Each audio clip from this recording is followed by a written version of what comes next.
Ang kanyang ABS kaya. Uy! Pwedeng naka supermoto mode which you may turn off the rear and yung kanyang road. Meron siyang riding mode, normal, sport.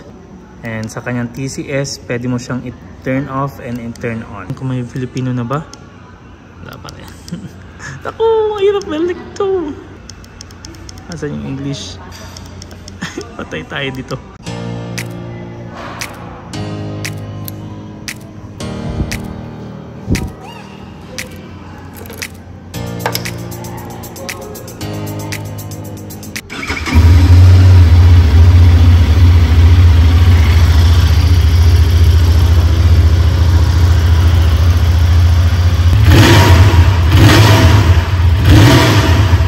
My dear friends, nandito na naman tayo kay Bristol Damosa. May additional na naman tayong i-vlog kay QJ Motor. Alam niyo na paborito ko si QJ SRK 400. Hindi lang dahil sa kanyang magandang disenyo, pati na rin sa kanyang malutong na tunog. At saka kung hindi ka satisfied sa twin cylinder sound, ayun, meron silang 4-cylinder SRK 600. And meron din silang sport bike just in case.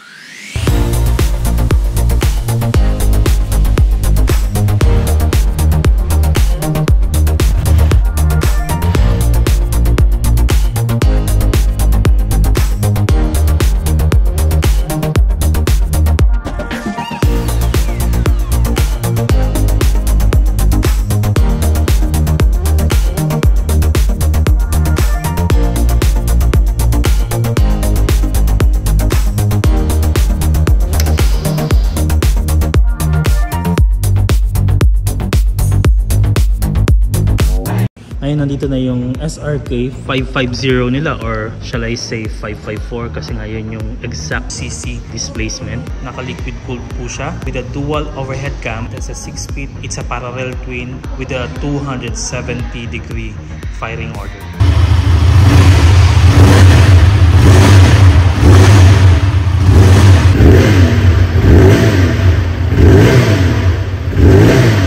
Kanyang power 60.3 horses at 8,500 RPM. Ang kanyang torque 55 Newton meters at 6,000 RPM. At saka pag binili mo si SRK 550, meron na siyang honeycomb radiator cover. So isa sa ma-appreciate mo sa kanya is yung kanyang silindro, my dear friends, and ka-color match niya, kumbaga yung paint finish nung engine. Yun nga lang, hindi mo siya masi-slip on. So kung magpapalit exhaust ka, dito talaga yan.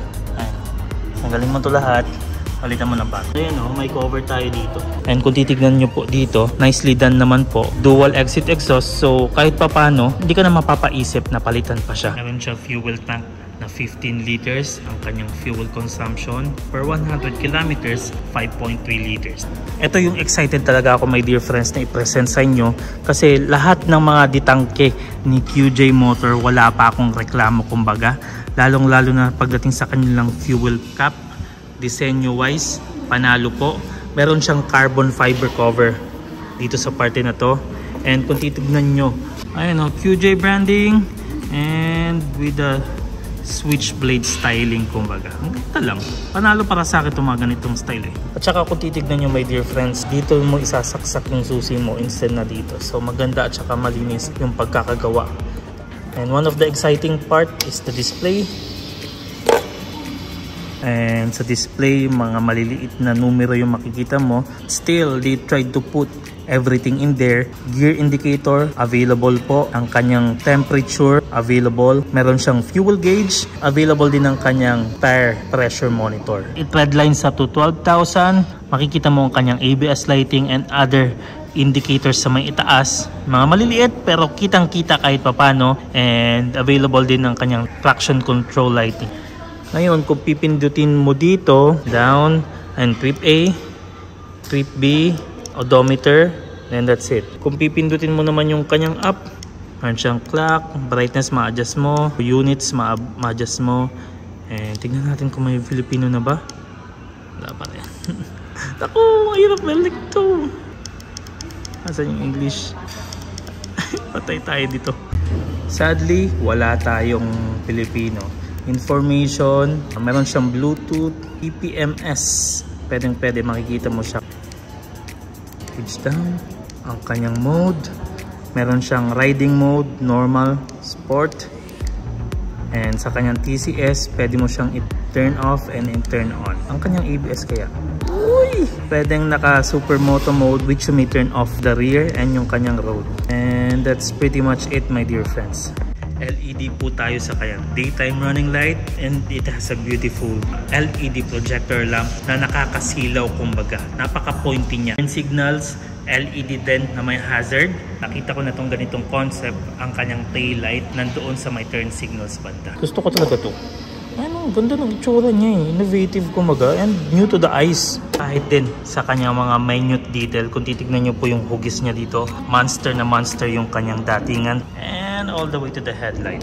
Kumikinang at saka glossy yung kanyang front fender. Dito banda, kung titignan nyo po, may pagkamat yung kanyang datingan. Meron siyang 176 kilograms na wet weight. Ang kanyang seat height, 790 millimeters. If you are 5'6" tall, ito po yung makukuha niyo. Almost flat-footed and magaan.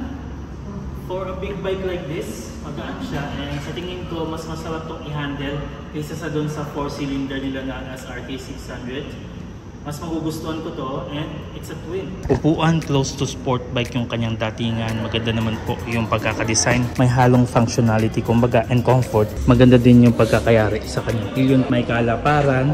Hindi nga lang masyadong makapal, pero pwede pa rin and ideal pa rin sa long ride. Nothing much to see on this part, my dear friends, except dito. Siguro hawakan sa kanya para may paglalagyan yung helmet mo. Kumbaga pwede mo ilabas ng ganun.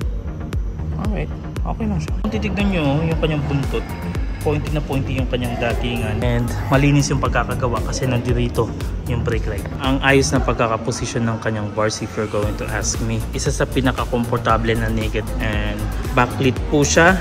Turn signals available. Kusina malakas. And may hazard light din siya. Ayan.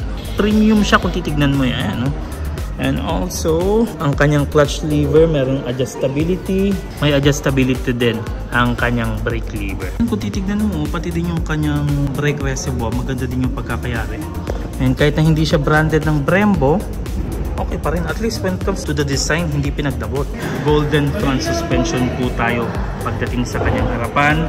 And kung titignan nyo itong brand na to, ayan o, Italiani. At saka isa sa lamang ni SRK 550 kay 400, adjustable po ang kanyang front suspension. Kanyang rear suspension, still may adjustability pa rin kahit papaano. Sa kanyang harapan, merong dual disc brakes po with QJ motor caliper, 320mm po ang kanyang size. Sa likuran naman, 260mm na disc brakes. And kung titignan nyo po yung kanyang wheels, which is quite low-key kasi malaki po talaga tignan yung kanyang disc brakes, maganda yung pagkakayari. Ang size ng kanyang gulong sa may harapan, 120, 70, 17. Sa may likuran naman, 160, 60, 17. Detachable din ang kanyang pillion peg, kaliwat kanan. Easy to detach on this part if you're going to ask me. Malinis yung pagkakagawa sa kanya dito. Madali siyang i-tail tidy. Dito mo lang siya tatanggalin. Ayan o. May mudguard naman dito kaya okay pa rin sa tingin ko.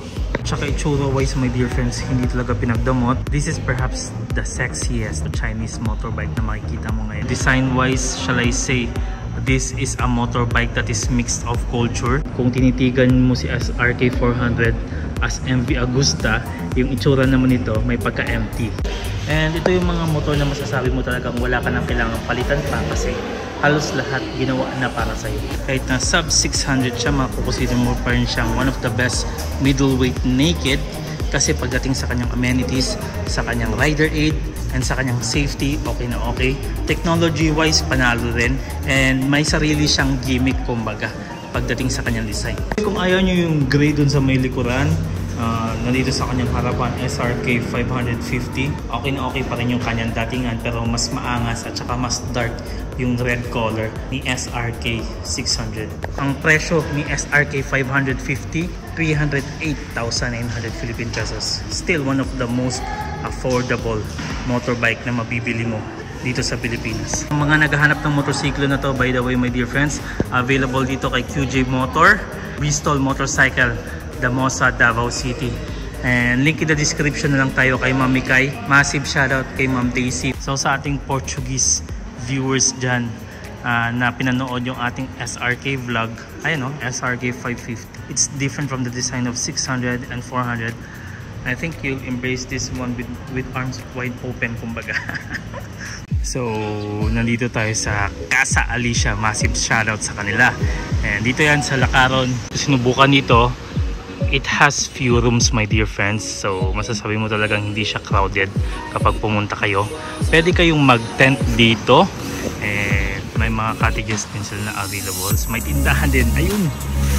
And of course, may pool na pang adult.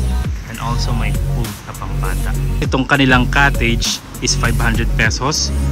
Whole day po yan. May mga spacious siya na pwesto na pwede ka mag-tent for 300 pesos only. Tapos pwede mo nang gamitin yung facility nila. So before we proceed to another vlog, I should say goodbye to this, my dear friends. And let's go to Mitsukoshi.